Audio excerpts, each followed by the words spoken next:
আশা করি আজকের এই ভিডিওটা প্রত্যেকে ভাই শেয়ার করবেন, কারণ হচ্ছে বাংলাদেশের মূল চালিকা শক্তি হচ্ছে কৃষি। আর সেই কৃষির সম্মুখ ভাগের যোদ্ধা হচ্ছে আমাদের কৃষক ভাইয়েরা। কৃষক ভাইয়েরা আপনার এই শেয়ারের মাধ্যমে পেয়ে যাবে আজকে একটি ভালো মরিচের জাতের তথ্য।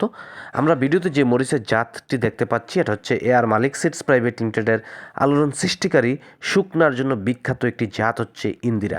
এই ইন্দিরার ফলন কিন্তু মাঠ পর্যায়ে খুব অসাধারণ হয়েছে এবং এর রোগ প্রতিরোধ ক্ষমতা ভালো হয় এবং শুকনার জন্য খুবই জনপ্রিয় একটি জাত হচ্ছে এই ইন্দিরা। যারা দেশি মরিচের চাষাবাদ করেন, আপনারা আপনাদের জমিগুলোতে যদি এই ইন্দিরা জাতের মরিচ চাষাবাদ করেন, ইনশাল্লাহ নির্ভয়ে নির্দ্বিধায় কিন্তু দেশি মরিচের চাইতে 3 থেকে 4 গুণ টাকা কিন্তু আপনারা নিঃসন্দেহ বেশি পাবেন। এই জাতের মরিচটির অন্যতম বৈশিষ্ট্য হচ্ছে মরিচ শুকানোর পরে মরিচ চিটা হয় না এবং 3 থেকে 3.5 কেজি মরিচ শুকালে 1 কেজি শুকনো মরিচ হয় এবং শুকনো মরিচের বাজার দরও কিন্তু প্রচলিত জাতগুলোর চেয়ে প্রায় দ্বিগুণের চেয়ে বেশি পাওয়া যায়। তো ভবিষ্যতের জন্য পরিকল্পনা করে নিন এই জাতের মরিচটি চাষাবাদ করার। এটা হচ্ছে ইন্দিরা, এয়ার মালিক সিডস প্রাইভেট লিমিটেডের হাইব্রিড মরিচ ইন্দিরা। তো প্রত্যেক ভাই ভিডিওটা শেয়ার করে দিবেন।